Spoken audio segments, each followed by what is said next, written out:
I'm waiting for you all to come in. And oh, there. Hey, hello. Nice to see you. Come. Okay, come everybody, can come inside. All right. Test mic check. All right, we'll just wait another 1 to 2 more minutes and we'll let everybody slowly come and make their way inside. Please find your seats.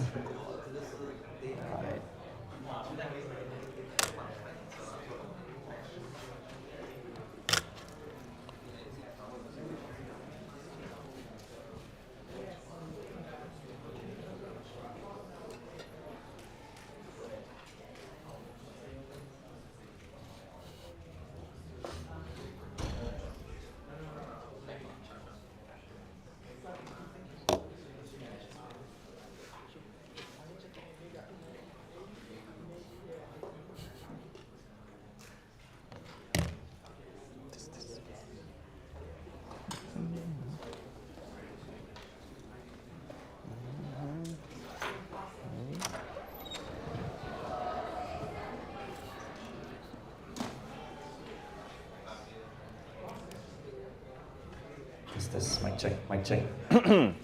All right, good evening, ladies and gentlemen.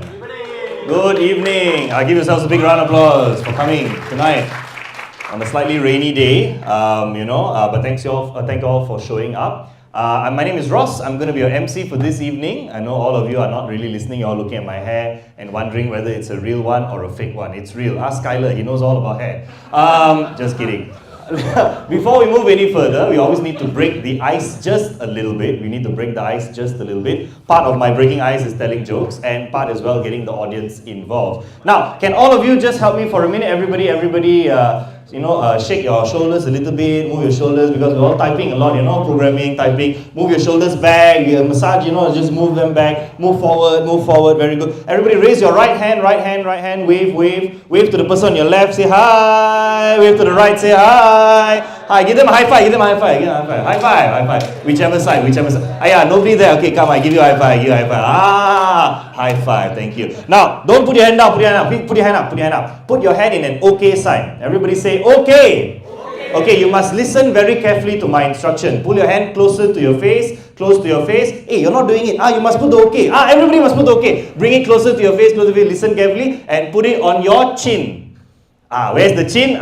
Chin is down here. Make sure you all pay attention because today we're going to be having a lot of announcements, a lot of stuff that we're going to be talking about. But we're very, very happy to see all of you here as part of the community. This is one of our meetups. If you see any friends who are outside, just welcome them in. Come, please come in. Hi, please come in, have a seat. Come, don't be shy, please come in and find a seat. Lots of seats inside, you can fill up the middle spaces as well. And we'll wait for them to take their seats. If you have any friends who are on the way, please don't worry, just ask them to come in and join us. We're always very, very happy to get more people involved in our Ethereum community. Okay? Now, ladies and gentlemen, I don't want to waste any time. We've got a tightly packed schedule this evening. We've got some very, very special guests as well who have flown from all different parts of the world, and we're going to get to know them very soon. But first, let me go to our slides for today. Now, this is going to be the rundown of this evening's agenda. We'll just go through it very quickly. We're going to start with the monthly announcement and roundup by me, and then I'm going to invite someone for the ETHKL 2024 updates this year. Pagoda, which is something that's going to be uniting the Asian community. Very, very interesting. We're going to listen to that. Hackathon announcement, a panel discussion with our very, very special guest speakers. We'll be announcing them shortly. And there's going to be a Q&A and a very special Do It Raya giveaway, right? So this is the season of Raya. For those of you who just celebrated Selamat Hari Raya, yeah? And after that, we're going to be lepaking and makan. Lepak simply means to chill with your friends and have some good food together. Okay, now, the road to Devcon Southeast Asia! Whoa! Alright, this is going to be really, really, really exciting. How many of you have attended Devcon before? Say me!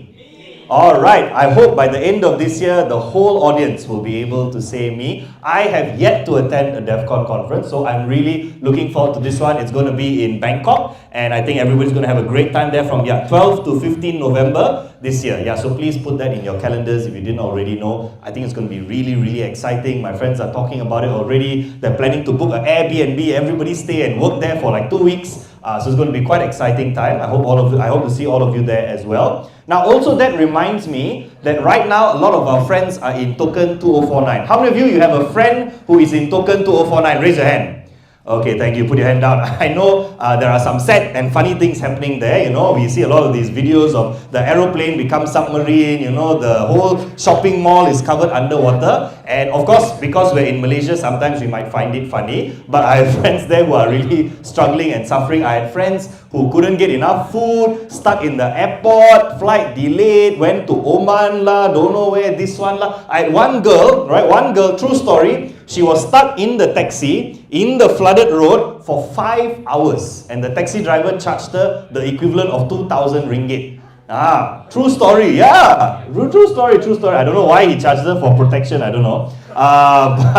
So please, if you have any friends who are overseas in Dubai, and they're going through this, just send them a text message, send them a text message, ask them how they're doing, just check up on them and let them know that, you care about them, because many of our friends are there, and we want to make sure that, they're not feeling left out and they feel like they have at least some support back in Malaysia, okay? But hopefully the rains clear up soon, and we look forward to good weather later. Let's give a big round of applause to our winners of ETH Taipei Hackathon!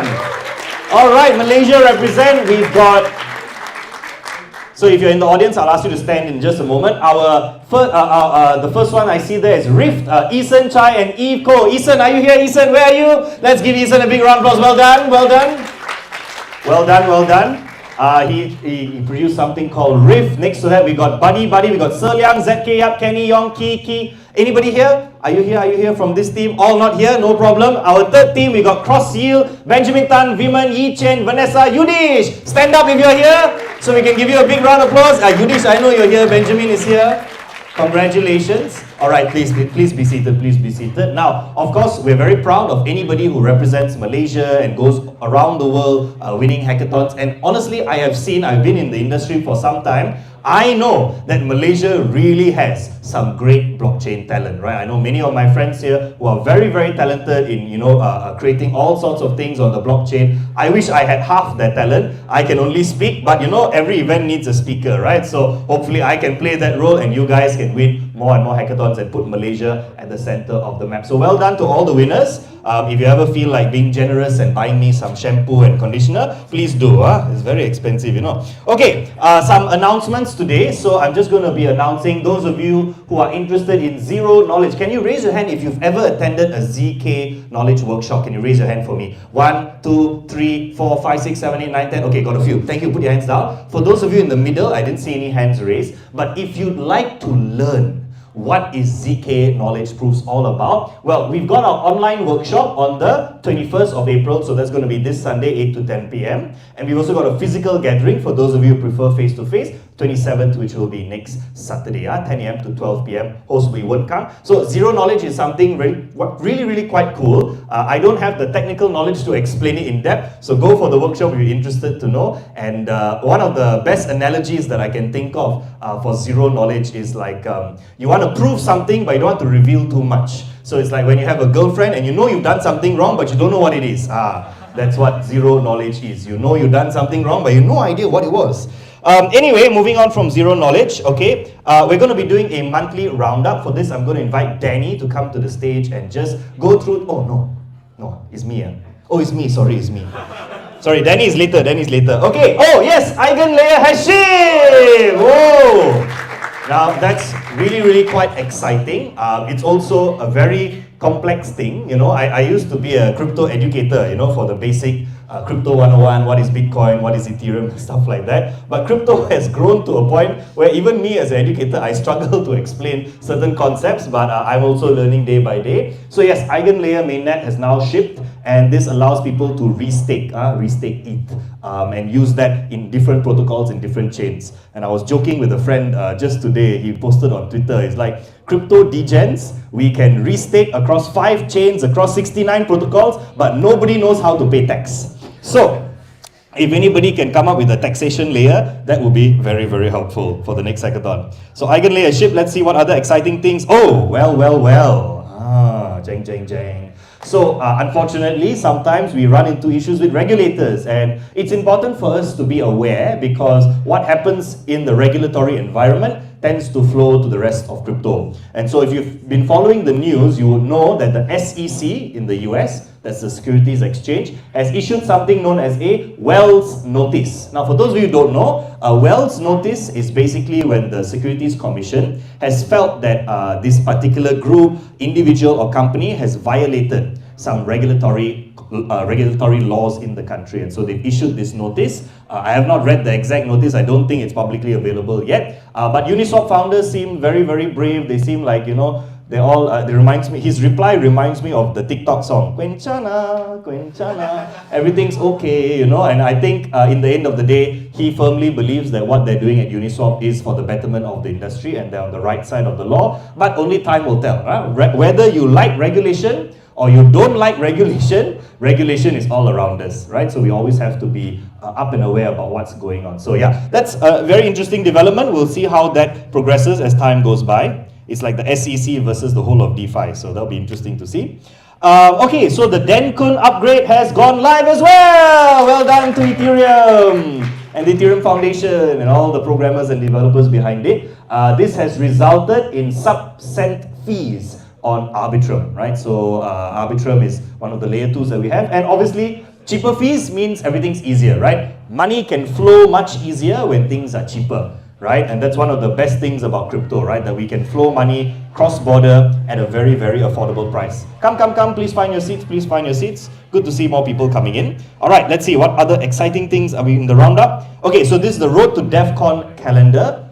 I don't know if you can see it from the back, but I'll just read it out. So April 15, which was last week, Songkran. Oh, anybody was at Songkran? Just wave at me.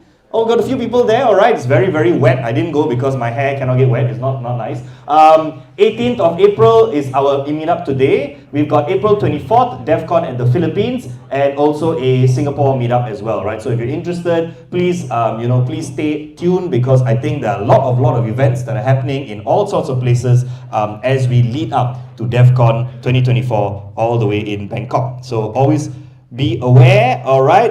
Quick Selamat Hari Raya wishes again to those of you who are celebrating. I hope you guys had a very good Selamat Hari Raya weekend with your family. I'm not sure why they put the Ethereum gas tracker there, but it's there, so Selamat Hari Raya. All right, let me see what's next. All right, so Ethereum Kuala Lumpur 2024. Big round of applause, ETHKL 2024.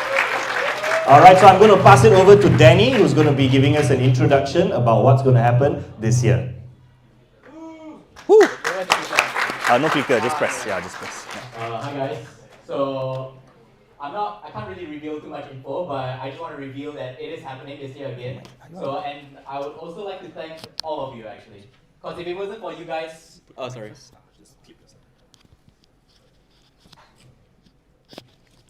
if it wasn't for you guys last year, I think we wouldn't be doing one this year. I felt like the rest of the world has heard that actually Kuala Lumpur is a place to be, especially in the blockchain space. And yeah, it's thanks to all the hackathon players, all the people who's been traveling around the world and talking about KL, and also just representing KL as a developer or someone in the ecosystem. So yeah, I'm happy to announce that ETHKL is coming back this year with another conference and hackathon.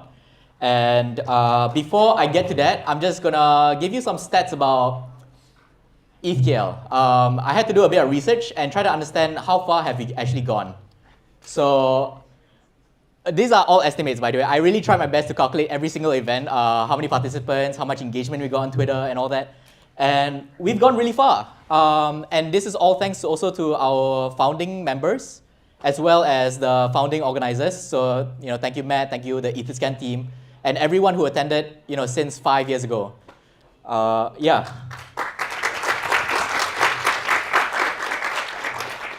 And yeah, a bit about last year as well. So last year, it was our first conference and hackathon. We had 800 attendees and we had 150 hackers, as well as 40 speakers and 15 dedicated sponsors. So I would also like to thank all the last year's sponsor who really made this event happen, because without them, we really cannot do this event. Yeah, and also thank you to all the local companies as well who really supported us. Yeah, so yeah, I would just like to say this year we are organizing it again in October, but early in October.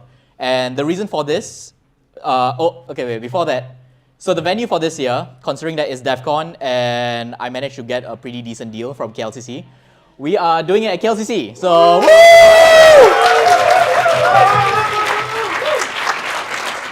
so make sure that if you guys are going anywhere and wanting to tell people to come to KL, this is the event to be at. And also, let's talk about timing. So we've placed it exactly between East Singapore, okay, not exactly, but really close to East Singapore and 3 weeks behind DevCon. So this is perfect timing for anyone, any of your friends from the States or from London or from Europe come to Southeast Asia and really explore the community here in Southeast Asia. So shield the event, tell them that it's happening, and yeah, so thanks again, guys. I really hope to see all of you there and all your friends and family maybe. And yeah, so speaking about DevCon, I would like to, is it? Oh, not yet, right. Okay. That's it, right? Yeah. All right, let's give a big round of applause. Thank you, Danny. All right. Let me just adjust my, actually no, I'm not going to be speaking next. Let me just double check who's going to be talking about our frame hackathon. Now, ladies and gentlemen, yesterday was, yeah, missing a slide, is it? Hey, it's not updated. Okay, you check first. Yeah. This one. Oh, disappeared. Oh, yeah. You're going to be doing it. Okay. All right, the slides suddenly disappeared. Let me see. Okay, so we mentioned something about Pagoda, which is bringing the Asian community together. So hackathons and ETHKL conferences, these are all very good as well. But we have something very, very special, and Shenkai is going to share a little bit about it. Shenkai, let's give a big warm round of applause as we welcome him to the stage. I'm going to give him just a moment to wear the clip mic so that we can hear your voice clearly and understand a little bit about Pagoda. Hey guys. So actually, this Pagoda event, I didn't know what it is previously. So like, I think it's around last week that Harif, a guy who told me that there's this event going on. I don't even know what it is, but I'm glad that I joined because there's a lot of things that I've learned as well, and also connecting with like various communities also help a lot. So I'm just here to share a little bit of insights about Pagoda with you guys. So actually, like Pagoda, it's actually one of the initiatives to strengthen and unite the Asian communities towards DevCon and Southeast Asia. So before DevCon, what we're trying to do is we gather a group of people and we try to see like what are the things that we could do to highlight local communities, highlight Asia, Southeast Asia in general, as it's much like a neglected space. And post DevCon, what we're trying to do is like create this hub for Asian communities to discuss, plan events, sync up events, and in general give highlight to the entire region. So this is what we plan. And also like in Pagoda, actually there's a total of 12 countries and also multiple projects that's joined this event. I think most of them are from Southeast Asia and also including China, and also us, we are in the second one. So one thing to highlight is like all of these communities, right? I don't really remember like what type of communities they are, but they are consist of also like developer communities, public goods communities. So you can see like the direction of this Pagoda is actually to highlight Southeast Asia and also like initiate more stuff, especially in the non-technical aspect as well. Yep. So what we did during this a week event is we did a lot of brainstorming and also like activation plans, like what can we do to like enhance Southeast Asia and also like to make the road to DevCon more fuller, essentially. So we did a lot of planning, roundtable discussions, and it's actually quite fruitful because these are the key players in the community, and also you actually essentially like connect yourself with entire country with their regional leaders. So it's actually an insightful experience for me myself. Yep. And one thing, like this is something that we come up of. Of course, there are also plans like to activate community, but also we come up with this concept of like a Pagoda passport. So essentially, we are thinking that by creating an identity of Pagoda, so that it acts like a hub of trust and connections of entire groups of people. And we are doing that through ERC 6551, which is NFT with a smart layer contract. So I'm not technical, I won't go detail on this. So essentially, it's a Pagoda network with trust and credential layers. So this is one of the things that we discussed. And one thing that's quite interesting is that all of us essentially doing this kind of like for free. It's kind of like a public goods initiative. So that's quite interesting. And we are actually constantly working on this as well, and also hosting about multiple events in plan. I think the next few events is going to be in Southeast Asia as well. And we're also constantly having like online discussions, meetings, to how to further work on it. So it's kind of like work from home, but with different communities and across different regions. Yeah, so with that being said, so right now it's still kind of like, it's still kind of like planning in the works. It's still very early, so, but if you are interested in like meeting people online or like wanting to put yourself out to represent Malaysia's voice, I think you can reach out to me as well. So, and also I'll be posting a lot more updates about this Pagoda initiative. Maybe we could do like a Pagoda Malaysia, but that's in the future plans. So I'll update you guys. If you're interested, just reach out to me. Thank you very much, everyone. Thank you very much, Shenkai. Fantastic. Let me just clip myself with the mic.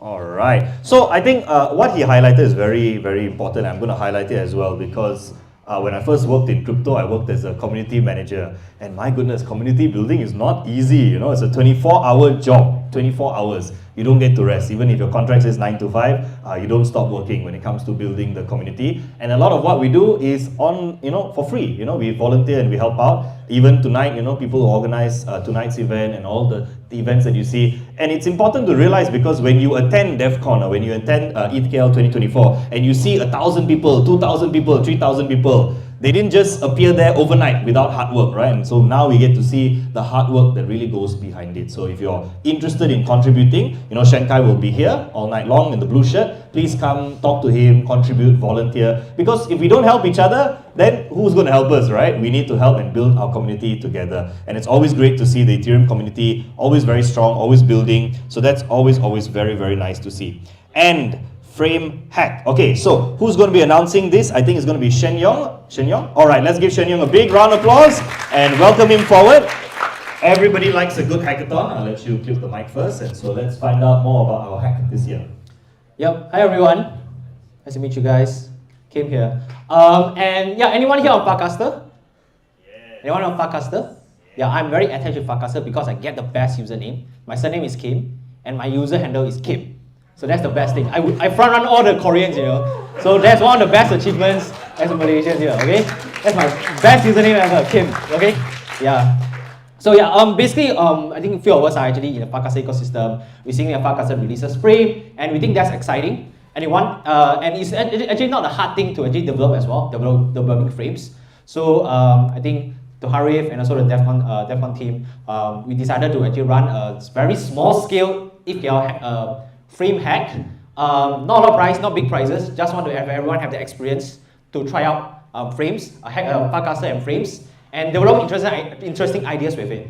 So yeah, if you like to learn more about the hackathon, you just scan this QR or you just go ETHKL-frame-hack.devfollow.co. Not a lot of prizes, but it will be a week-long hackathon. It's online, max 2% of the team. Just develop some ideas with frames. We like to see exciting ideas and learn by the way as well. So when it's going to happen is basically now, starting tonight, you can start to register. And it will actually start next Friday. And you'll be ending a week after, the Saturday a week after, on 4th of May. Yeah, basically, if you are into Farcasters and frames, do check it out, this hackathon. And I wish to see you there. It will be a full online hackathon. And yeah, just RSVP and register here. And if you have any friends who are interested in joining, you can share with them as well. We will share through our social media, our website as well. So, yep, see you guys. Alright, thank you very much, Shenyo. Thank you. Alright, we'll leave it on this slide for a few more minutes. In case anybody wants to scan it, you can just scan it and save it. Alright. You know, hackathons are always nice. They bring the community together. We get to see all these creative ideas. And as I said earlier, you know, Malaysia really has a lot of talented people and they love joining hackathons. I wish I could join a hackathon because the prize money is always very nice. Okay, everybody got it scanned up? Okay, I move on. Okay, got the dates there. Alright, ladies and gentlemen, we're at our very special session this evening. We want to welcome our very special guest. So we're going to be having a panel discussion session followed by a Q&A. So during the panel, it's always good, you know, pay active attention, put away your phones and laptops for a moment. You know, you don't have to look at the price of Bitcoin today, just for the next 20 minutes. It's all right. But we really want to see you pay attention because after the session, we're going to be having a Q&A. Alright, it's always nice to have a Q&A. And don't go anywhere too soon because after that, we'll be having a little Do It Raya giveaway and I'm going to be hosting a little competition this evening. Alright, ladies and gentlemen, we're very honored to have very special guests with us. Can I get someone from the ETHKL team to help me arrange some chairs in the front here for me so that we can get our chairs ready and welcome our guests this evening. I'm going to announce all their names and then we're going to give all three of them a big round of applause. Okay, from the Devcon team lead, we have got Skylar Weaver from Devcon Global Ecosystem and Comms lead. We've got Rose and the Devcon brand and design. We've got Tomo. Can we give them a big Malaysian round of applause? Let's welcome all three of them onto the stage. Please take your seats, ladies and gentlemen. Alright, one for the moderator as well. Our moderator this evening is the ETHKL moderator, Wei Han. Alright, I'll pass it to you in a minute. You can have a seat first. We've got some mics at the back as well. I just wanted to mention that our dear friends today have already tasted the best nasi lemak in Malaysia, Village Park Nasi Lemak. I hope they've all enjoyed it. Okay, Shanka is going to pass out some microphones to you guys. And I think I'll pass you my one as well. I think we've got one. Thank you. Mine as well. And so they've already tasted the best nasi lemak, and today we're going to be having the best session with them this evening. Let me pass some mics around so that everybody's got a mic. Skylar, I'll pass this to you, and I've got one more at the back there, I think. Let me get the mic ready. If not, we can share. Oh, we've got one here, but this one's on the wire, so just so you're aware. This is for what? The stream, I guess? This is for live, so people can hear it more clearly. Nice. Alright, ladies and gentlemen, let's give our panel and moderator a big Malaysian round of applause! Alright, let's really pay attention and listen to what they have to say. I'll pass it over to Wei Han. Okay, so very excited to be here. You know, it's our honor, right? As a part of a representative of ETHKL, it's an honor to have the Devcon team here. So I know you guys are not tired, so let's give them another round of applause. So many applause, yeah. Yeah, so we just wanted to show our energy here at our ETHKL community here. So, you know, let's start with some basic questions, you know, like just quickly introduce yourself and just explain what you do here. Yeah. So Nice, awesome. Okay, cool, great. So, my name is Skylar. I lead the Devcon team. I've been with the Ethereum Foundation more or less like for 5 years. I first got involved with Devcon in 2017 as a volunteer. I just showed up as a volunteer photographer, actually, and have been helping since then. And before that, I had gotten into Bitcoin back in like 2013, more from like a developer side of trying to build applications with Bitcoin. Once I discovered Ethereum, my first event was Devcon, and I was pretty sold on getting involved in the ecosystem after that. And yeah, we're excited to be here in Southeast Asia, excited to be bringing Devcon to Southeast Asia, and it's awesome to be here with you all. Yeah, hi. Can you hear me well? Yeah. All right, so yeah, thanks for the warm welcome. It's really amazing to see all your energy. And yeah, I'm Rose. I'm working with the Devcon team for about 2 years. And it will be my second Devcon in Southeast Asia. My first one was in Bogota. And yeah, I'm working on communications, but also right now mainly on like the road to Devcon and like evaluating the applications that come in via the Road to Devcon grants round. If you're interested in that, we can probably tell a little bit more later about this. And I got into Ethereum about like writing, so I studied philosophy, and I was very interested in DAOs in the beginning and contributed to a few writers' DAOs, and yeah, that's how I started. And yeah, I'll give it to Tomo. Hi, my name is Tomo. I'm from Japan, but live in the United States right now. But I'm so happy to see everyone here, and I'm really excited, and then I'm excited too. So thank you for having us. And what was the question? Introduce yourself. Introduce myself. Right. Sorry, that's right. I am a designer at the Ethereum Foundation. So my role is to create some visual things and branding for Devcon and other stuff. But yeah, I've been working with EF for about 4 years and a half, and this is it's going to be my third Devcon to attend. And then, yeah, I'm basically, creating some sort of the vibes of events, in a way.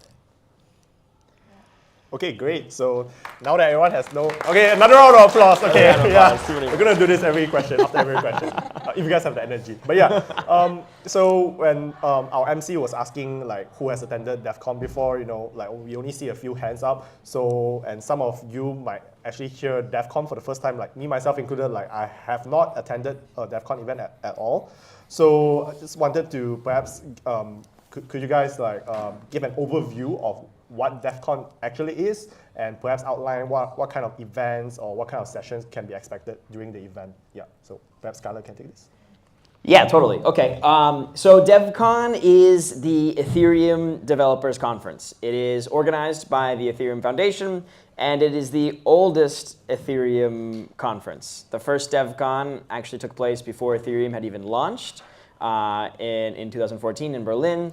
And since then, it has grown from just like a couple hundred of the core protocol developers and interested people into one of the most, I would say, like vibrant representations of the ecosystem, and includes not only developers, not just developers, but all sorts of builders, all sorts of, whether it's a community builder, educator, a creative like an artist, or cryptographer, researcher, economist, or developer, right? Like there's so many different people that are coming to DevCons now, discussing very, I would say still technical things, still things that are very, very technical. And yeah, so DevCon is our principal event at the Ethereum Foundation. It's our premier event. The Ethereum Foundation also organizes another event called DevConnect, which we had last year, which is a different style of event. DevConnect is like a distributed week of many different events. So it's like, we had it in Istanbul last year. DevConnect consisted of like 50 different events, all in different places around Istanbul. DevCon is more of like an event where it's all in one big venue. We're expecting this year 10,000 people to come to this venue, be in the same place, programming organized by us, contributed by speakers from the community, including maybe some of you. And yeah, so I personally like DevCon more. I'm more excited for DevCon, and I hope you all are too. Great. Okay. So I think we pretty much have a good understanding of what DevCon is. So I think we want to hear more about your personal experience. Like, could you perhaps highlight some of your most memorable moments from the previous DevCon events that you have attended? Yeah. Who's it? Everyone can share. Yeah. Want to go, Ross? I can start. Yeah, I think one of my personal most memorable moments is really seeing like, I don't know if any one of you knows Shaka. He's like a little bit famous in the ecosystem. So like him showing me how grateful he is to get like our support and to create like the music stage at Devcon 6 in Bogota was really like a nice moment for me. And it's not only him, but like many teams, many individuals that we supported to bring like their own ideas to Devcon.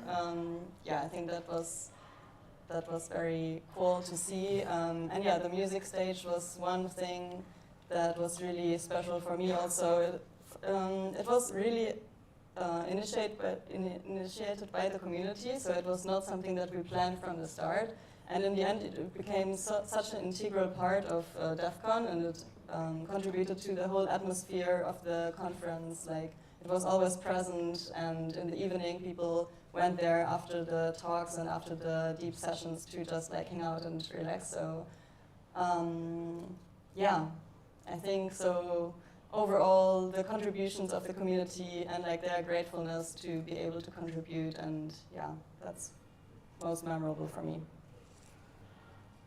So for me, it's a little bit similar to to what Rose said, but every corner of like every spaces in a different time, you can find something happening. For example, in the basement, we had the hacker basement. It's like a little dark cyberpunk style thing, and there was the arts installation over there, people working, and then they have some like music shows, other small shows, some talks, and then also the other places like some look like a picnic, and then they have some interesting things going on. So it's like every space had some very unique experiences. So like you never had any downtime for your experience. It was very immersive thing. So that was kind of as a whole, it was really amazing to see. Awesome. Okay, I would say my favorite part of the last DevCon was more of like the overall impact it had in the region in Latin America. And so I guess to emphasize this, I'd say we have two goals. I mean, two of our goals with DevCon are to bring it not just to a specific city, like not just to Bangkok and not just to Bogota in the past, but to bring it to an entire region.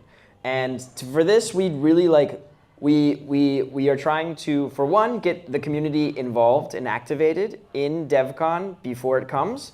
And this is what we're doing with the Road to DevCon program, which we can talk more about later. And also what's cool is that now, what we want to do is try to expose the global community to Southeast Asia. So make them aware of all of the potential, the activity that's happening here, the awesome meetup group that you guys have going on here, all the energy and enthusiasm there is. And 2 years ago, when we had DevCon Bogota, there were a bunch of events that had happened in Latin America on the road to DevCon. And what was cool about those is those sort of it initiated the community, activated the community in these countries, and then invited them and brought them to DevCon. And then from there, exposed them to the broader Ethereum ecosystem. And they're still active today. Many of those communities are still active today, and even more active than they were before. And so I would say, I think it's awesome that you all are organizing ETHKL, ETHKL 2024. I heard really great things about last year. I couldn't make it. I think the t-shirt design was really cool. I will try to make it this year so I can get a t-shirt and participate. And I think it's awesome that you're organizing this event. It'll be before DevCon, after ETH Singapore. And I really expect a large portion of the community to start focusing in on Southeast Asia before DevCon, and to hopefully come here in full force to get to know the awesome community you have. And yeah, I hope to see a similar impact to what we had in the last DevCon. Awesome. So I think in general, I really resonate with the part where DevCon is not just a single event, but on the site itself, there are a lot of other side events as well. So if you're a developer, you have events for developers. If you're a designer, you have events for designers. So there's something for everyone, right, in DevCon, or just in general, major Ethereum conferences. So yeah, moving on to the next question, I think I would like to ask a little bit deeper into some of the lessons learned, right? So throughout your participation as perhaps an attendee or even as part of the organizer team, what are some of the biggest lessons learned throughout your participation so far? Let's take that tomorrow. Yeah. Yeah, nice. So I attended the first DevCon in 2019. It was happening in Osaka, Japan. So that was kind of I was really new to the community or Ethereum itself. And when I attended to this DevCon, I felt very different than other conference. And other conferences are more industry based, and then they have some sort of agenda about to promote something. But the DevCon was so different, and then it was made by people and for people. And it was oh, this is actually the community oriented, and I really care the community. So that was kind of the thing. I was going to say something very similar. I was going to say that DevCon is better when the community is involved, and it's better when it's involved in terms of programming, right? Like, we help guide the general direction of the programming, the tracks, the themes we'd like to see, but almost all of the speakers are community members who apply through this public process. They're reviewed by other community members who are specialists in these tracks and these themes. A lot of the activations that you see at DevCon are from communities. We have this process, this thing called DevCon Improvement Proposals, DIPs, similar to EIPs, but basically it's a way for any community to suggest ideas or improvements or ways to get involved in DevCon. And I'd say, like, yeah, I think that's what makes DevCon, like, this is what we've learned over the years, is that DevCon is much better when it's in part run by the community itself. I don't know if you have anything to add on that. Still, maybe I stole actually yours. don't have much to add to this. Yeah, they say everything. I agree Yeah, with yeah. both of them. Okay. Yeah, so. Yeah. And in the morning, maybe just like Tomo told us the story in the morning for the first time, and there he said like, yeah, I realized DevCon is Burning Man for tech people. I just I think that was yeah, a really interesting comparison. Yeah, definitely, like what the panelists said, you know, DevCon is organized really to help the community, to help grow the community. The last DevCon had around, I think, 6,000 attendees, if not mistaken. So we are aiming to grow it to about 10,000. That's the goal. Yeah, so we'll see, right? It's 10 times, more than 10 times the size of ETHKL last year. So very excited to see the crowd.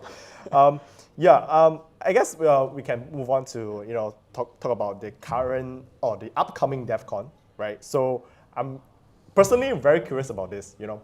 How is the location being determined, like, or like in general, why Southeast Asia? Why not other parts of the world, and why Thailand? Yeah. Yeah, I can start. Yeah. Maybe you want to add anything later, but yeah. So what's really important for us, what we want to emphasize, is that we call it DevCon Southeast Asia, so that we are really coming to the whole region. And yeah, while the venue will be in Bangkok, because there was really just like a really good venue, and Thailand is very accessible for like many people, so the airport is accessible, and also visas are very accessible. So this is like one of the very big decision factors for us to decide on the place, like how accessible it is for the global community. And yeah, why Southeast Asia as a region specifically? So I mean, maybe starting with that, the crypto adoption is like very super high in all Southeast Asian countries, with like some of them in the top lists of the crypto adoption index. And yeah, that shows that there's like really a lot of grassroots activities going on. And yeah, many people like many activities in Ethereum also. So the region is kind of deserving that we want to come there, and we want to support those grassroots communities. And we see that so many people really love that we are coming to the region also, so it's like easy accessible for them. And at the same time, there's also so much potential still. So it's not that there's like so much, so much funding and so much like of everything, like in the US, for example, or in parts of Europe. So yeah, there's a lot of potential for support that we can give, and for growth and the community to get stronger. Skylar, do you want to add something? No, I would echo all of that. I think all of that makes sense. I think like it's time that we bring DevCon to Southeast Asia. It's been to Asia before. It's been to Osaka, Japan, and to Shanghai, but this was now many years ago. And we want to make it more accessible to people, so we rotate around the world. And this region specifically, we just see a lot of opportunity, a lot of potential. And that's in no small part, thanks to the work that you all are doing with ETHKL. Like ETHKL is a community that is commonly referenced worldwide as being one of the most like active, strongest communities, and is like So a big applause to all of you, all of the volunteering hours that goes into this. It definitely helped put Southeast Asia on the map. Awesome. So to summarize their answers, Southeast Asia is awesome, and ETHKL is even more awesome. Yeah, exactly. Yeah. So I know you guys are still perhaps organizing the event, still finalizing things, but could you guys just give us a little sneak peek, right, on what are the topics or the key themes or some unique elements that can be expected at the upcoming Devcon? Yeah. So as far as like themes go, I guess like the last DevCon we had was now 2 years ago, and so obviously this world changes in months, weeks, let alone 2 years. And so the themes that we'll be expecting at DevCon this year are going to be quite different. In some regards, they'll be similar, right? Like we will discuss the protocol roadmap, but maybe we'll discuss different items, right? Last DevCon it was recapping the merge. The merge had just happened. Now 2 years later, we're seeing a lot of different upgrades, right? Like blobs are live now. Proto Dank sharding just went live. Now it's time to talk about the future of Dank sharding. It's time to talk about MEV burn. It's time to talk about the issuance curve, and like other maybe like controversial or interesting topics like this are definitely things that we'll have present at DevCon. And one of the cool things is that you have like a lot of like the entire ecosystem's top researchers will be there to present in person like what they have been working on in terms of the roadmap, in terms of whether it be like, the roadmap or restaking or things like this. Should be really interesting topics. That's as far as like technical topics go. What else will we see at DevCon? Yeah, maybe one thing is we will have something that we called last time impact booths. So maybe I would rather call it impact spaces, because booths have like a connotation maybe of like giving out swag and stuff. But yeah, so what the concept is basically is that we reserve like some spaces that we have at DevCon for like teams that working in the ecosystem and industry that we think have a positive impact on our ecosystem and the space, and we want to give them some space regardless of their budgets, so that they can be represented there with their teams, and that attendees can come to them, chat with them, talk about their projects, talk why they are important for our ecosystem, for Ethereum, and just engage with them and give them the opportunity to have this contact with the attendees. So that's one thing. Yeah, I think actually adding on to that, I'd say one thing that differentiates DevCon from other events is that we're fortunate enough with DevCon to not need sponsors. So we don't really need sponsorship money. In fact, we don't even have a sponsors program. We have this thing called a supporters program that's quite a bit different.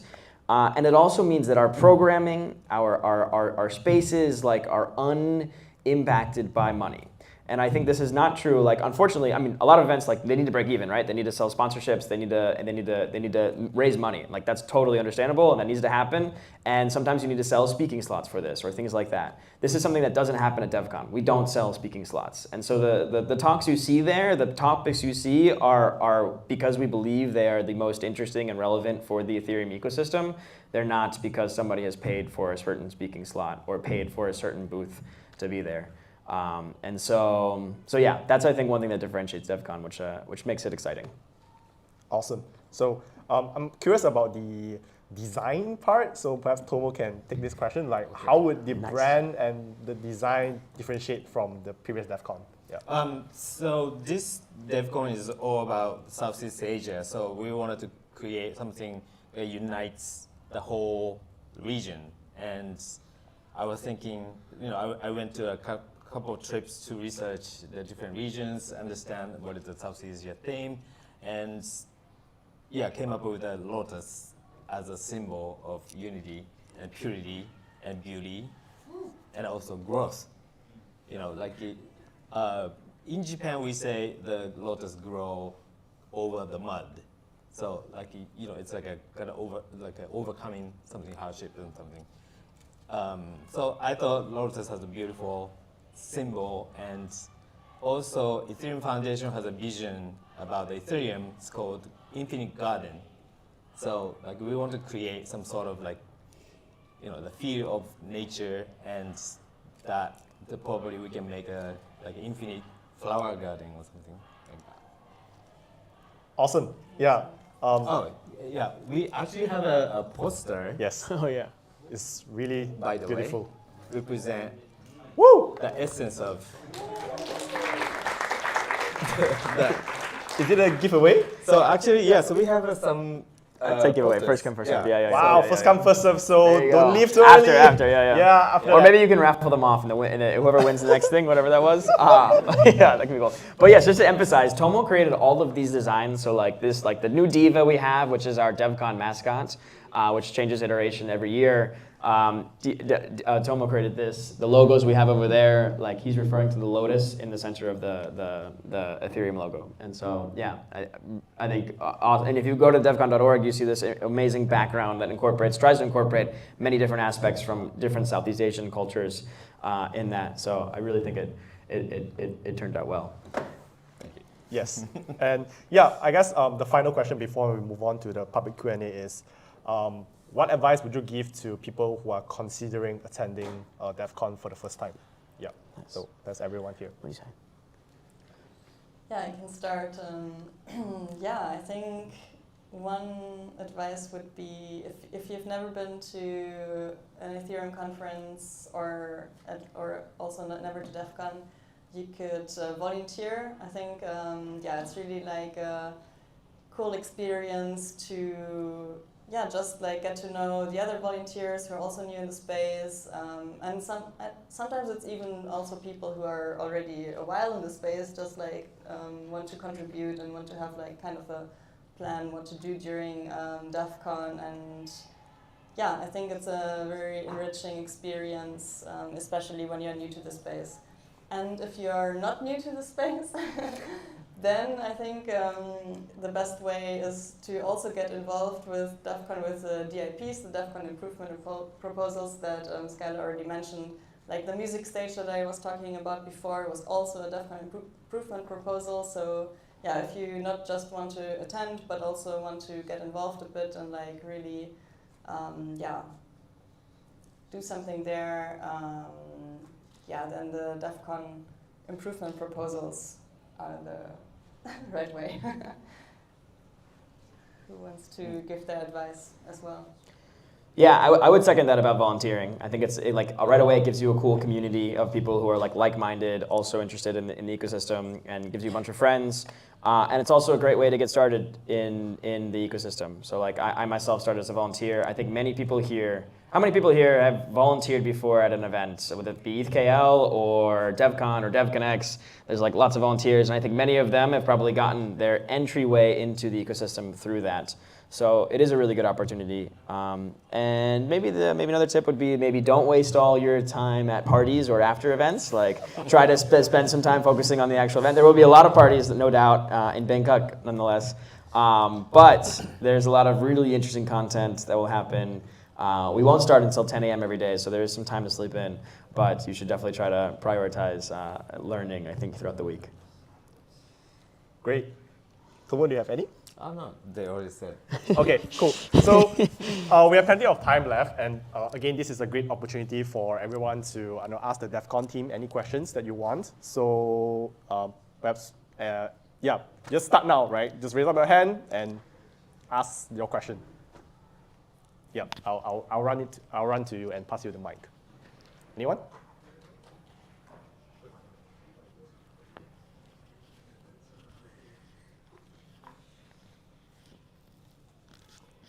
No? Oh. Someone asked what the Devcon grants program is, because we didn't talk about it. So one question is like knowing that is Devcon developers as a keyword, right? So maybe you guys can share like what as a non-technical person, a non-dev person, what are the things that I could expect and should expect at this Devcon Thailand if I'm interested. Yeah, so that would be my question. You want to talk about that? Or Community hub can be many different kinds of topics. I mean, okay, so I'll just start by saying yes. Yes, it is called the Ethereum Developers Conference, or that's where the name initially came from. And at the beginning, yes, it was very focused on development. But by no means do you have to be a developer to enjoy coming to Devcon. At this point, I would say even the majority of people who come to Devcon are probably not developers. Maybe they're technical in some way, but they're not developers. And there's still so much you can get out of Devcon. even just seeing what the developers are working on, even if most of it you don't understand, I think is still inspiring to some degree, right? Like you're like, wow, they're talking about some cool shit. They're really passionate about it. I don't really understand it, but like there's some serious stuff going on here.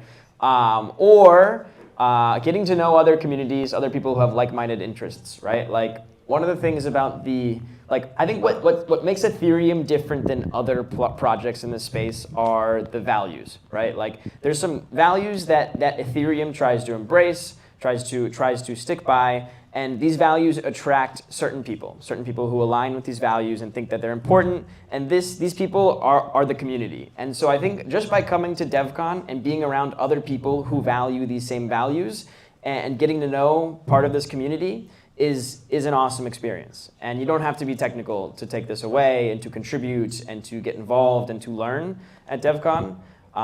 And so yeah, I'd say DevCon's not just for developers. It's for many, many different types of people. Anything to add to that? Yeah. Yeah, my name is Joe. So just a simple question. When Kuala Lumpur? yeah. I was waiting for that question. We were here. I was here last year actually, a little over a year ago, and we toured around a lot of the venues. And I think what you have here in Kuala Lumpur is amazing in terms of community. Like it's probably second to none in Southeast Asia. I think really you guys are doing an amazing job. And from that respect, it's very it was a very tempting option. There were just some logistical reasons that we ended up going with Thailand, with Bangkok. Like there are just some logistical factors. As boring as venue availability, venue structure, size, visa accessibility, for as making it as accessible as possible to our entire community. And these were things that ended up tilting the scale towards Bangkok. Yeah, hopefully this comes not just to Bangkok and Thailand, but to the entire region, and everyone here in Malaysia and ETHKL can feel it as well. But maybe in the future, Hi, I'm a therapist and I'm a non-tech person. So I would like to ask is how you embrace neurodiversity into the community. Because right now, especially on this part of the world, it's not being discussed. Mental health is not being discussed. There's still a stigma, huge stigma on it. People don't want to talk about it. And how, based on your experience in the States, how you can bring up this conversation among the community to help them to seek help or be able to talk about it in public, to raise awareness. Yeah, thank you. Want to do this? I can say my words. Yeah. Thank you for articulating that kind of stuff. Personally, I really care about those things. And then as an event, I think there was some open space that we can actually start a conversation, actually. So I think we can start. And then we have the process called DIP, Devcon Improvement Proposal. Yeah, so you can create the idea, and then we can start discussing about it to create. So I think every single member of ecosystem definitely care about the topic. So please consider do it. Hey, I'm Alex from Request Network on top of Ethereum. So yeah, I was part of DevCon last time. It was a bear market. It was super inspiring for me to see the community, and yeah, it was great vibes. I'm not a developer, so yeah, I still got a lot of benefit out of it. Nice. What I want to say is that obviously there are other ecosystems popping up, and from a perspective of DevCon as an event, what are you guys considering to do to remain competitive and continue to attract talent and build the community? Thank you. Yeah. So what are we doing as DevCon or even as EF as trying to remain competitive? I guess so other ecosystems you're meaning other L1s or other projects that exist out there. Yeah, I think it's a fair question. I think it's interesting. I'd say there's been a long history of projects arising, claiming that they're better than Ethereum in some X, Y, and Z way, and then like gaining some attraction for a while, and then eventually dissipating. And I think like Vitalik has this quote right in one of his articles that not even $1 billion in your project can buy a soul, or it can buy you a soul. Or can beat out a project with a soul, something like this. But I think this is true to some degree, right? Like Ethereum itself has certain values in it that attract certain people, and this people is what makes Ethereum a very competitive project, like a very compelling project for people to keep getting interested in and collaborating with and contributing to. I think that's maybe more of the meta argument. I would say like a lot of the other projects that have come up are sacrificing on some values here and there, and I think long term those values will like attract the wrong types of people, and I don't know if they will be able to compete exactly with Ethereum. The other aspect of this in my mind is that like Ethereum now, like these other L1s that exist in the space, these other projects are not necessarily competing with Ethereum. In my mind, they're competing with L2s on Ethereum. Like I think this is one of the really clever things that comes with the L2 roadmap is now that you have a bunch of entities, projects, communities being created on top of Ethereum that are directly competing with these other L1s, right? Like so you have L1s that claim that they are faster, they are cheaper, and yes, and realistically, how do all of these L1s achieve this? They achieve this by sacrificing some form of decentralization. And maybe the users right now don't care about that. And so maybe the users are fine using those L1s. But soon, I think it's going to be really hard for these other L1s to compete with rollups. Like, I just think, like, historically, scaling, like, IT systems has been done in like this modular framework, like this, like basically separation of concerns, focus on these concerns, and really like beef up your infrastructure around these specific concerns.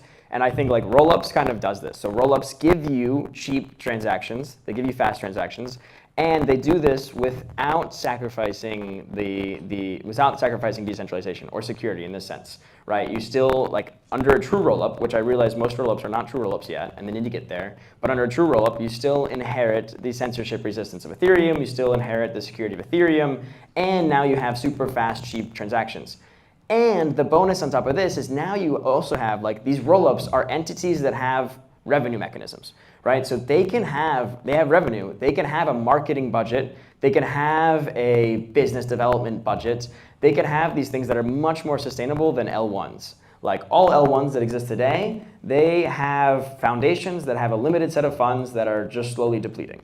And they're not really sustainable. They're public goods, these L1s. And so, like, I think the roll-up-centric roadmap, like the fact that we have roll-ups, now means we have not just like Ethereum versus another project, but we have Ethereum plus Arbitrum, Optimism, ZK Sync, and like 20, 30, 40 more rollups that are competing against these other ecosystems, all with different like innovations in each one of them that make them competitive in certain regards. And I find it very hard to think that another ecosystem can compete against all of these different ecosystems, like against all of these different rollup projects. And so, yeah, I think like now it seems very competitive, and the rollups I think in many senses are still young. And many of them are just now starting to focus in Southeast Asia. I know like Arbitrum's picking up their focus here, ZK Sync as well, largely because Devcon is coming here. And so hopefully we see a lot more of these rollup projects pick up steam here, pick up marketing, pick up focus, and are able to attract users while, yeah, because of the benefits they bring, the marketing efforts they bring. So I think the roll-up-centric roadmap really is clever from like many different perspectives, like scaling without sacrificing decentralization, bringing in many forms of innovation without it needing to be dictated by the central protocol itself, and bringing in like business development, sustainable marketing, without it needing to be done by the foundation, like by us. So that's how I think we remain competitive. Hello. Hi. I'm currently I'm one of the committee member of Monash Blockchain Society. We're currently like the youngest blockchain club among other units, trying to instill awareness towards the community, mostly towards students, right? So honestly speaking, I would say I started to dive a bit deep into the whole blockchain ecosystem, especially the Solana ecosystem and hopefully Ethereum ecosystem in the future. Earlier this year, so you guys do mention that provide some kind of like volunteering program to actually connect with like-minded people like Mr. Skyler mentioned before. So how I try to look at Google, right, and try to find informations on that, but it didn't really give me helpful results or outcomes. So if I want to participate and volunteer maybe in Devcon or ETHKL, where can I find that information? Yeah, we can talk about Devcon, Rose. There's none out yet. Yeah, so for Devcon, we will open up some applications where you can apply as volunteer. We don't have those open yet, so this is maybe why you also didn't find anything. But once we have this information, you will find this on our website, so devcon.org. And yeah, if you don't want to always check on the website, if there's something new, you can follow us on socials. Like we have Twitter, we have Instagram, we have Lens, we have Farcaster, so depending on what where you are, you can follow us. And yeah, so this is how you will know about it. And for ETHKL, you can talk to a bunch of ETHKL people here and talk to APU and Sunway clubs as well. Then it's very easy to get involved. Cool. Hello, DY, a proud ETHKL community member. Okay, so I was 20 years old when I got to find out that there is Devcon improvement proposals. So before I dive a little deeper myself, I just want to get to know that which are maybe the top 2 DIPs that have been passed, executed, that you think that are interesting. Yeah.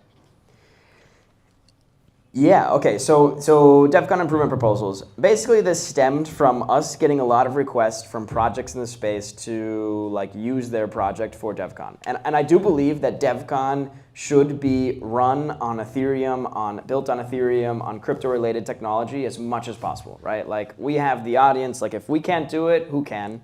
And so I think it's important that we do this. And you'll see this when you come to Devcon. You'll see a lot of implementations, integrations with different built on Ethereum technology.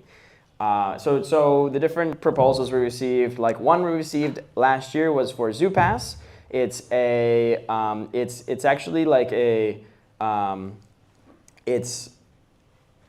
was a project that was developed at Zuzulu, which was like a pop-up city that happened last year. And the idea behind it is a way to issue cryptographic attestations that you have done something or are something. And then you can store these in what's called like a data wallet kind of, and then you can much more easily create zero-knowledge proofs using these cryptographic attestations. Like they are done in a way that allows it to be to make it really easy to issue zero-knowledge proofs. And so like this allows you to have I think this is cool because it allows you to have a like identity system kind of, like start bootstrapping an identity system where you own your credentials and you are able to make really easy like privacy preserving claims about those credentials. And so we're planning to integrate this in Devcon in some form. And yeah, I'd say we accept DIPs ranging from like, hey, we're building this project that's cool and Devcon should use it. And the cool thing about that is like then other people in the community can build on top of this DIP.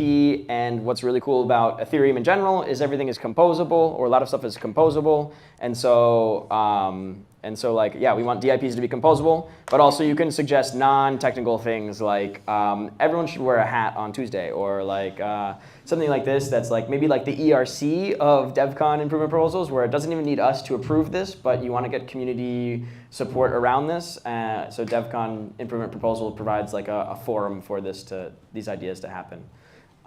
So yeah, they could be both very technical or just like vibes. One question.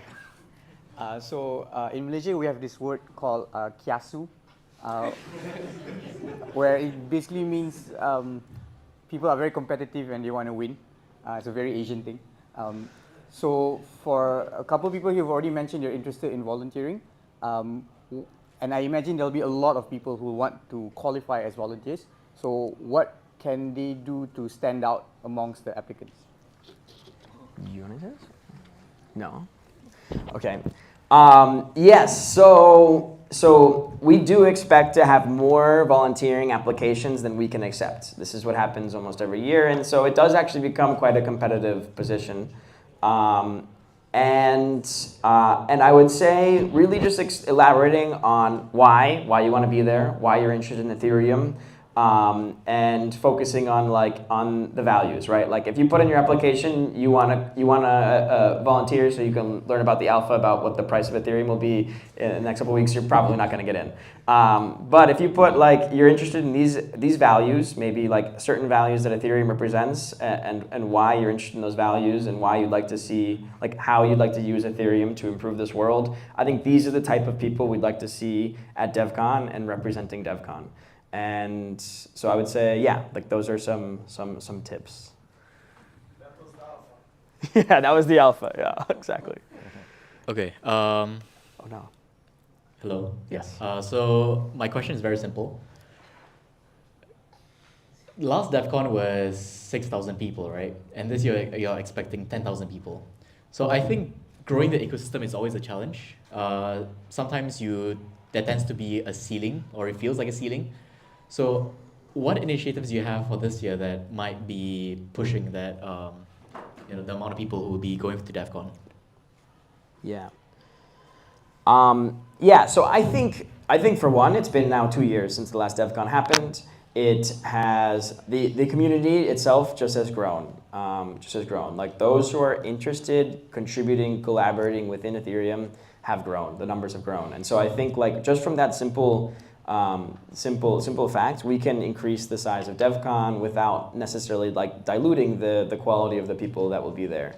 I do still think we will have to cap it. We will not, there will be more than 10,000 people interested in attending DevCon, and the tickets will sell out. And so yeah, I'm not so much worried about that. We do want to make sure that there's sufficient Southeast Asia representation. So there will be discounts for those from Southeast Asia. We will have more details about that probably in June, along with the volunteering details. I would say those will be also in June. But yes, this is kind of what we're trying to do, trying to raise awareness of DevCon in Southeast Asia so that people can be aware of it, they can attend. Yeah, I'd say, anything else to add there? Yeah, cool. So this question is quite similar to Danny actually. So maybe how do you measure KPI of the event? So maybe this year is 12,000, maybe next time 15,000. So definitely it will change, right? So I'm curious what are the metrics that we use to measure a good DevCon event? Yeah, I think KPIs. I think the KPIs are really quite difficult for DevCon, right? Of course you can have the simple metrics, right? How many people attended? Did they rate it 5 out of 5 on their exit survey? And things like that. And I think okay, the simple goal with DevCon is that we want it to be a great event. People should have fun. People should enjoy it. They should leave happy and ecstatic and enthusiastic and motivated to contribute and create. I'd say the more long-term goal is something the ultimate goal is something we won't see for years. And I would say this is basically I would love to see people having attended DevCon in 5 years go on to create some incredible project that contributes to either contributes to the Ethereum ecosystem, maybe it's a new client, or a project built on top of the Ethereum ecosystem that helps contribute towards the world. And the next Uniswap, the next major consensus client or execution client should be built, hopefully, by someone who was introduced to Ethereum at DevCon, and hopefully by someone who is from Southeast Asia, right? That would be the ultimate goal. I would love to see these DevCon help instigate projects created by people and groups in Southeast Asia, so that we can have more awesome projects. You guys already have Etherscan, CoinGecko, out of Malaysia. Like, what more can we create? Like, can Devcon help to stimulate these projects be created here? Yeah, hi, Skylar, Rose, and Yudish from IPU Blockchain Club. So I have a question. Is there a plan to have a scholars program for Devcon 7? Because I think it'd be quite helpful for especially students, communities here. Yeah. Nice. Yeah, that's it. Yeah, thanks for the question. We were hoping that we will get this question still. So yeah, this is this side. We are running the Road to Devcon Southeast Asia, and this is like an initiative that we have where we support local communities in Southeast Asia or nearby Southeast Asia with like small grants up to $1,000. And yeah, so we have supported some events already. So the Road to Devcon is at the same time also a series of events that the local communities are organizing. So if you want to visit our website, devcon.org, and go to how to get involved and the Road to Devcon, you can see like an events calendar. So maybe you want to participate in some events as an attendee. But if you also are interested in organizing something, this can be meetups, this can be technical workshops, this can be boot camps, or maybe also some other educational resources that are online, not necessarily only meetups.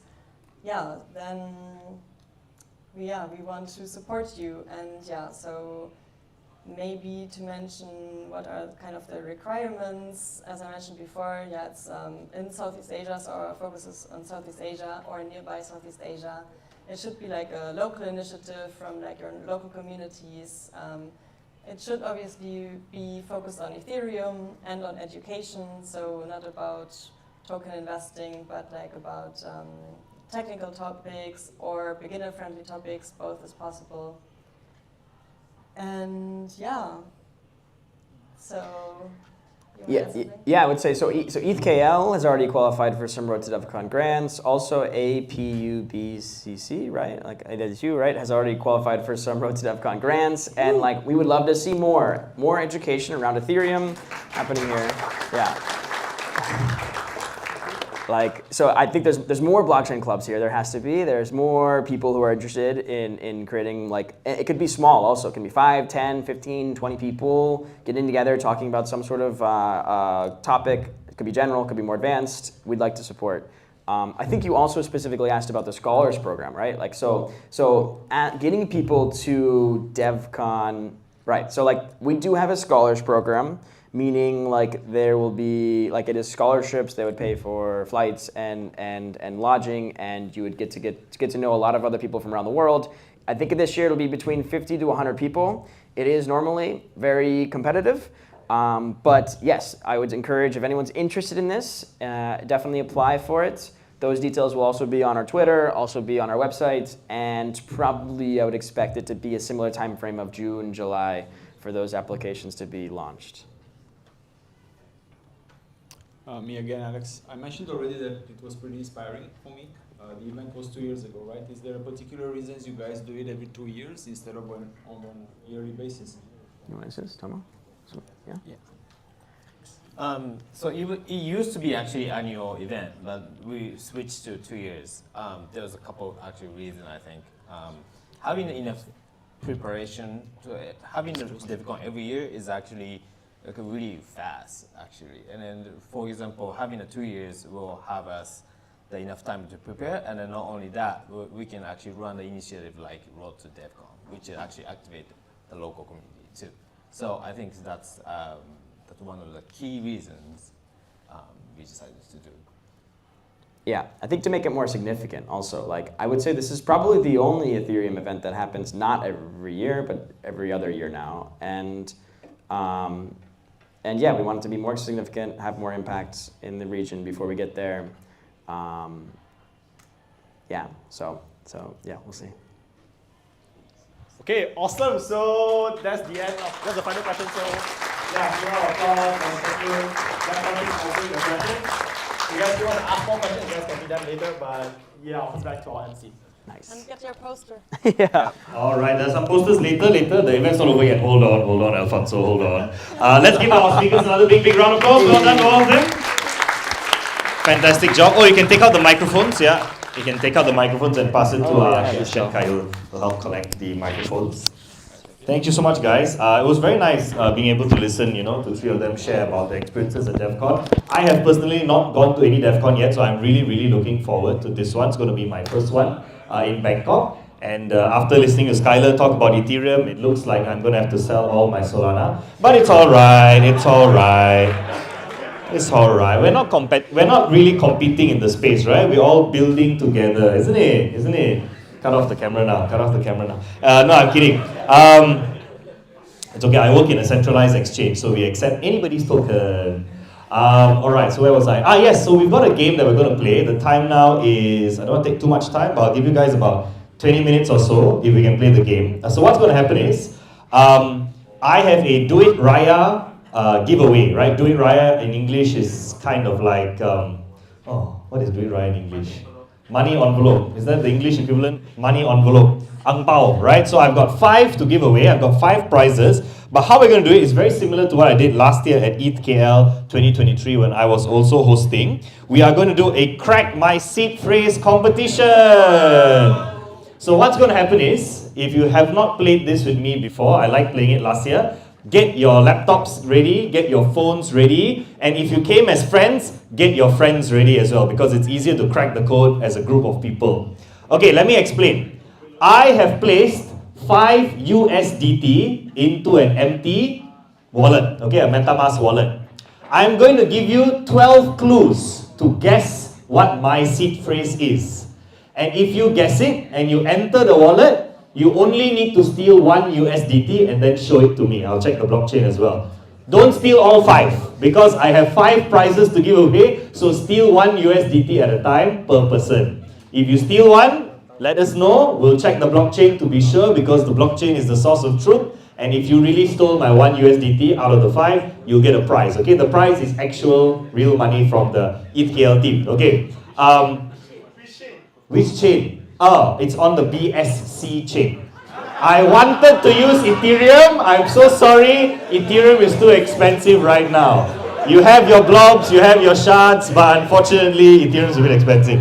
But it's okay. You know why? You know why? So that this year at Devcon, someone from Southeast Asia can bill even cheaper, Why are you all laughing? True. Anyway, just for example purposes, because we are a bit short on time, obviously, so we'll use a faster chain just for today. Sorry, cheaper chain, just for today. I don't know how else to use the chain without, but anyway. So the rules are, there are no rules. You can use Google, you can use ChatGPT, you can use multiple people, you can use friends, whatever, to guess. Because last year when we did it, nobody managed to guess. So this year, free for all, guess as best as you can. I'll give you about 15 to 20 minutes. I'll time about 15 to 20 minutes. Okay, get ready. So I'm going to, the next slide is going to be the 15 words. 12 clues. It's going to be a short sentence and it's going to give you the clue to 1 word for each sentence. If you get all 12 words correct, you can enter my wallet. And then let me know once you steal 1 USDT. 1 USDT at a time. Huh? Okay, get ready. I'm only going to show it for a while, then I'm going to enter the wallet here and then we'll see who steals it first. And there we go. So the first clue is a crunchy parcel wrapped in nature's armor. Number 2, ethically aligned or morally correct. Number 3, the pioneer of a sequence. Number 4, borders drawn in history's pen, blending cultures and ambitions. Number 5, blades sliced through ice, chasing a rubber disc. That's pretty easy. Time halted in a frozen frame, silence echoing in its wake. Another way to say on or on top of. I can't see. Wood that has been prepared for construction. Also a pretty easy one. Stark landscapes, desolate hopes. Canvas painted in shades of despair. Worlds bound in ink, waiting to be explored. I didn't write this, ChatGPT wrote it for me. Okay. Not merely coins and notes, but abundance of life's possibilities, and to travel in a vehicle or on an animal, typically for pleasure or transportation. And the wallet address is 0x59 B6AE. Okay. Go. I'm going to give you guys 15, maybe 20 minutes. 20 minutes. 15 is a bit tough. I'll give you guys 20 minutes. Take a picture quickly because I want to open the wallet on this page as well. So take a picture. You can use ChatGPT, you can use Bard, you can use whatever AI you want. Perhaps even one that you created. You can use Google, you can use anything. Whatever tools you can find online. Feel free, and remember, seed phrases are limited, right? There is a limit of 2048 seed phrases, if I remember correctly, in the BIP 39 seed phrase list. Has everybody taken a picture? Say yes. I don't hear many yeses, okay. I'm gonna give you 20 minutes. I will slowly, because I want you guys to win, so I will slowly reveal the clues, but if you get it faster, then you get it faster lah. But for now, just take a picture first quickly, and then I'm going to enter into the wallet here. Okay, ready Okay, let me exit first. Is this Chrome? Oh, this is Microsoft Edge. Do I have Chrome? There we go. Alright, I've got 5 prizes, so make sure you... Okay. Hey, don't go back too soon because we have our not meet and greet, but our networking session is going to be happening very, very soon. Okay, let's see. There is some BNB in the wallet, so you don't have to import BNB yet. Okay. Jeng. Okay. Obviously, I'm not going to be stupid enough to... Is it going to come out? Oh, it won't come out. Okay, so I can type without you noticing, right? Okay. No, but then I will see the number of letters, so cannot. How do I close the screen?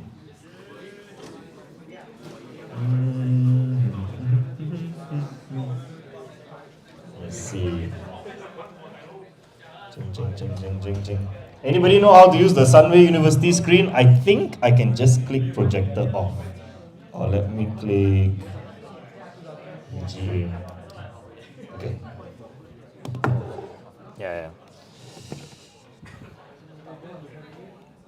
Anyone got it yet? No, not yet. Otherwise, please shout loudly if you get it so I know that someone has got it.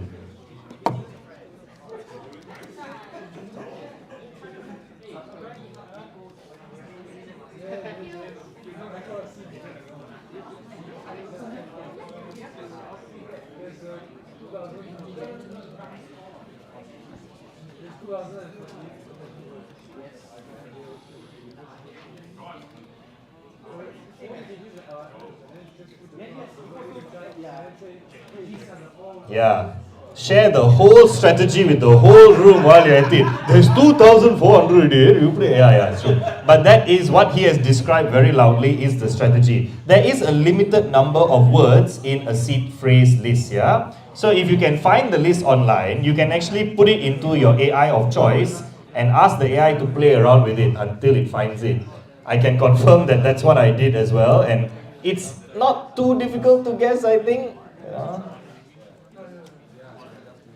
Okay.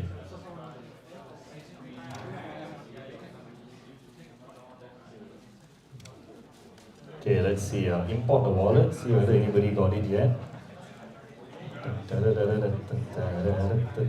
You know, I played this game last year. I had to bring the game all the way to Twitter, and everybody on Twitter was trying and trying to. Finally, someone managed to steal it. Anyone stolen it yet? Okay, let me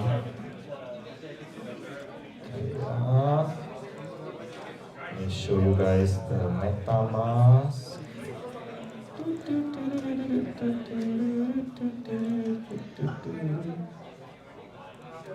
Quinchana, ding.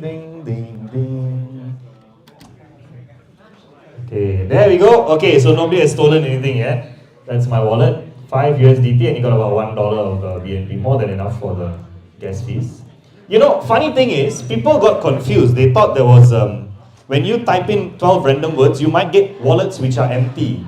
And people were surprised, but that's actually not unusual.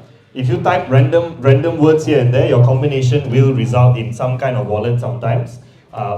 But will you get my wallet, which is a 0x59 and ends with 6AE? I'll show you the list of the... you got the answer already. Who? I heard someone say they got the answer. No, I didn't tell the organizer anything, so organizer doesn't know. I know it's quite tough. Anybody got it yet? Not yet, Okay.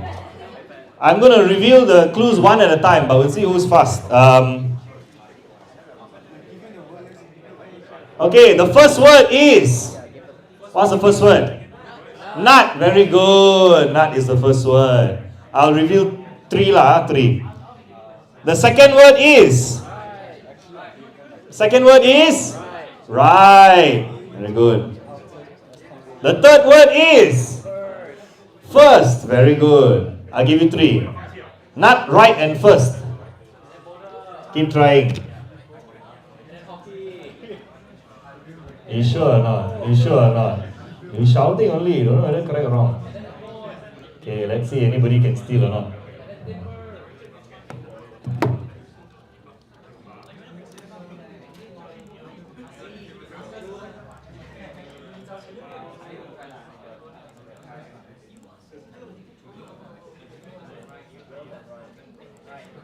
Okay.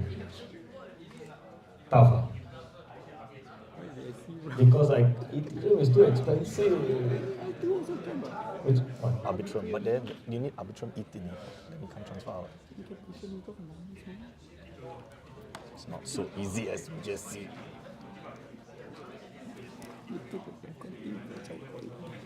He was laughing, so I think it's alright.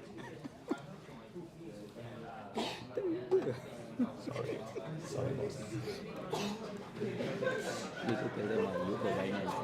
Okay.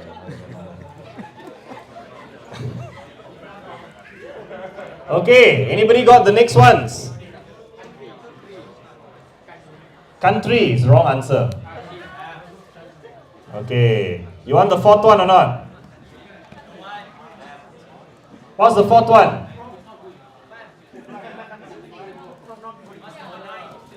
What's number 4? What's number 9? What do you think number 9 is? You share and then I'll tell you right or wrong. What? MAP. No, there's no map in this seed phrase. Starts with G. No, doesn't start with G. Try again. Start with what? M. Number 9. No. Number 4 starts with the letter N. It's nation. I'll give you that one. Number 9. Try again. What does it start with? Not S. Number 9 starts with the letter B. I don't know. You have to guess lah. Okay, let's see if anybody gets it. You got 4 words already out of the 12. Anybody got the... Let me see. Still here. By the way, in case anybody doesn't know, I work at Binance, so that's why to show some support to my company. Okay, anybody got it? I see all the people at the back trying their best. First word, nut. Second word, right. Third word, first. Fourth word, nation. What is number 5? Oh, what? Hockey, correct. Number 5 is hockey. 4 is nation. What's number 6? End. No, not end. Try again. Photo. No, not photo. Try again. Number 6. Silent is close. It's close, but it's not silent. Stillness is a bit too long. Make it shorter. Oh, very good. I gave you so many hints. Come. You already got half the seed phrase. Let's see if we can crack the red. Oh, sorry. Am I blocking it?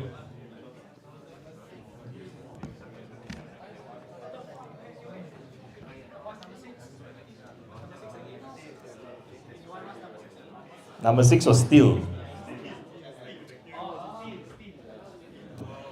STILL, still.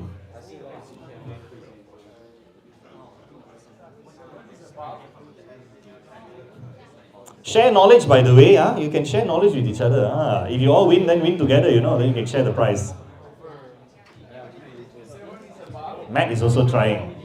Matt is going to try. Yes. 7. Let me check. Number 7 starts with the letter U. Check now. Number 7 starts with the letter U. They're still guessing. Yeah, right. What's number 8?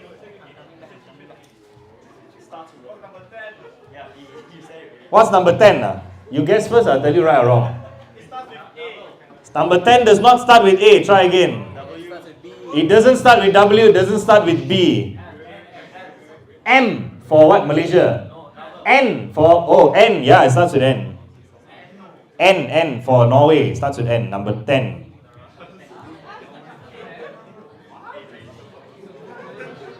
I'll give you the first letter of the last 6 words, because I gave you the first 6, right?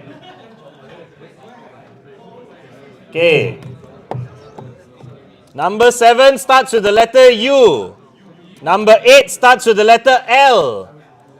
Number 9 starts with the letter B. B. Number 10 starts with the letter N. Number 11 starts with the letter W. And shout louder the answer. Shout louder. I'm being sarcastic. Okay, number 12. Oh! Did you get it?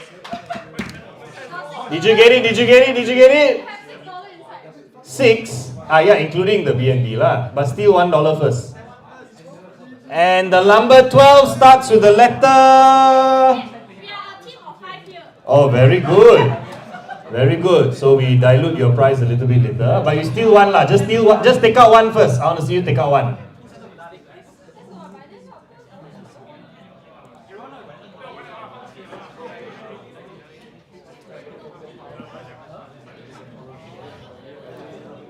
Okay, you all know the first one is what? Nut,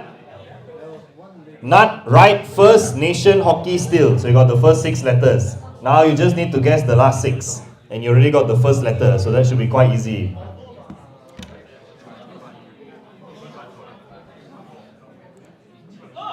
Oh! But y'all haven't taken out anything. Why y'all not taking it out? It's still there. 1 minute. No lah, faster than that, right? What objection? You can object to a seed phrase game? Should do a what? Okay. Tell me later. Come lah, you all crack the code or not? Remember, sometimes if you put in, your wallet might be different. You have to get this one, 5927B. Let's see if anybody gets it. Add money. Hey, if you want to add money, be my guest, no problem. You just donate lah, you're donating to the community. By the way, if anyone from Devcon is wondering why I use BNB, it's because I work at Binance. Sorry. Hopefully this year I can work at Devcon. Then I'll put Ethereum. You got it? Send wallet. Take one. Yeah, take one. I'm giving you permission to steal my seed phrase. I'm giving you. You never see this before. No one has taken it. Gavin, you're going to be the first. Faster, take. I'm waiting for the first person to take it. I'm still seeing number 5. I thought that group had it. Hey, I've given you already 6 free words. Hey, I see something move. Wait, let me check. Oh, nothing. No. Hey, hello. You're supposed to take out the USDT, not the BNB. Who took out my? Hello. What? I gave you very clear instructions. You're supposed to take out the stable coin. Who did it? I can see. Who did it? You wait. I'm going to come. I'm going to make sure Devcon doesn't give you grant anymore. Who took it? Where is it? Oh, there are transactions. This wallet. Okay. Skylar. Hey, I work at Binance, I will lock your account forever, I tell you. Okay, I'm going to study this wallet. Why you want to take out my BNB? Put it back inside. Okay, never mind. I'll put some inside again. Don't take it, Don't take the BNB, But you still should have a little. Okay, no, maybe not.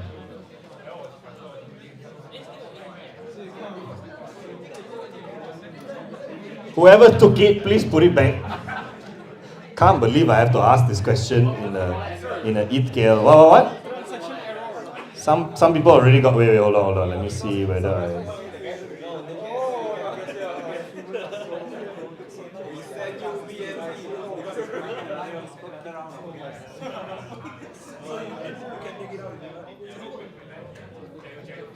If you can put in a bit of BNB, then you can take it out.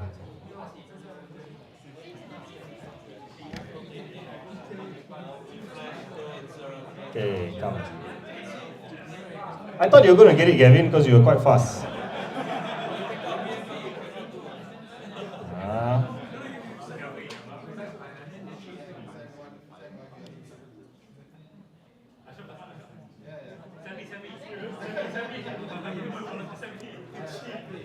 Open the Explorer page. I'll send something. Yeah, okay, can.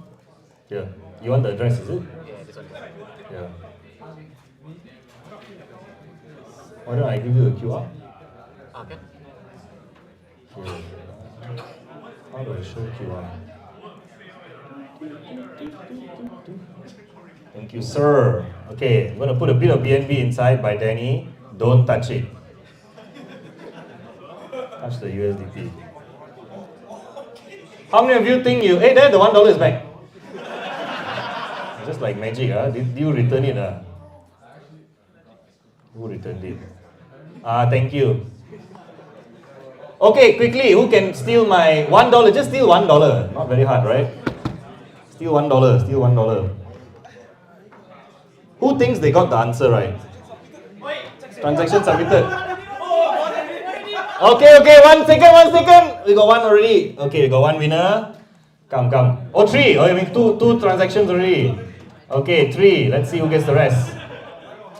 We got 2 winners. Let me check the blockchain quick. Thank you, Etherscan, for creating a very nice blockchain. Okay, come, show me your wallet. What's your wallet address? Okay, we still got 3 more. 0x817CF. Sure. No. Oh, you're the first one to get it. Okay, well done, Gavin! After we had a bit of a mishap. Okay, come, got enough gas fee. Come, faster. 3 more. Or do you need more clues? That means at the back there, you all still haven't cracked it. You got it already? Come, show me your wallet. Show me your wallet. Is it you, the one that took my BNB? Aprit, you watch them, Watch them like a hawk. Okay. Come. Good thing about blockchain, cannot lie. Which one is yours? What's your wallet? You swear it was a misclick. Hello. Misclick. Don't lie lah. Come on. Okay, where's your token transfer? You got your $1. Okay. What's your name? Sean. Okay, Sean. Later you come and meet Shanghai for your prize. Thank you. Well done, Sean. Your team. Okay, we'll share the prize with your team. Okay, anybody else? I think someone got a third one. Oh no, still don't have. Okay, shall I give you the rest of the answer? I thought the middle group, you're going to get it. You got it? Not yet. Okay, let's see who's fast enough to type the answer. What is the 7th word? Upon. 8. Lumber. What's the next word? B. In the group in the middle, what's your word? B. Bleak. Correct. Next one. Novel. Correct. Last 2. Oh, sorry. Let's see if anybody gets it. You all should get it by now. Last 2, W and R, I think. Quick. Last 3. 3 USDT. It's 9:45. We'll have to close by 9:40. Why they go off? Hello. Suddenly went off. Okay, let me see if I can get it back on. Okay, someone stole a third one. Okay.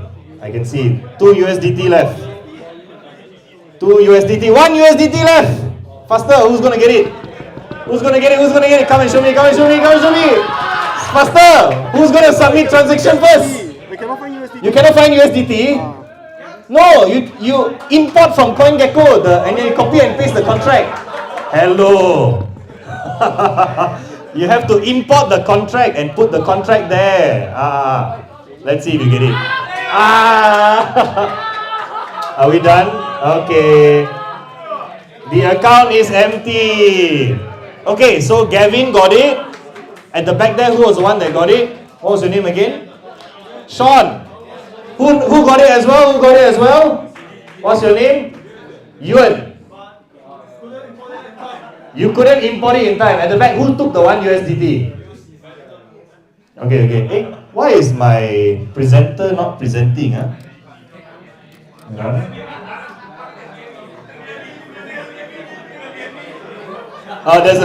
There's 62 cents worth of BNB. If you want to take lah. Take. No problem. Take. Okay, so I can see the wallets which have stolen all. If you manage to steal the USDT, please come and meet Shen Kai later and just show him the 1 USDT in your wallet and you can collect your prize. Your ang pao will be... Can I announce how much is it? Can I do it right?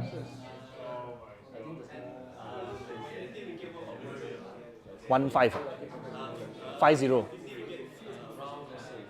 USDC, right? Worth of USDC. Okay, so you're going to be winning, each of you, 50 ringgit worth of USDC.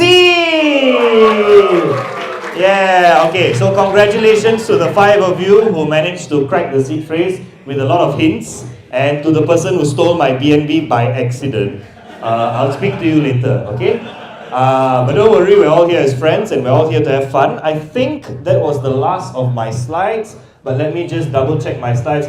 I do apologize for the technical error. I'm not sure why the screen has suddenly decided to die on us, but it's okay. That was the last of our slides for this evening. Now what's going to happen next? We've got a little bit of snacks outside. We've got some drinks as well. Oh yes, picture. Thanks for reminding me.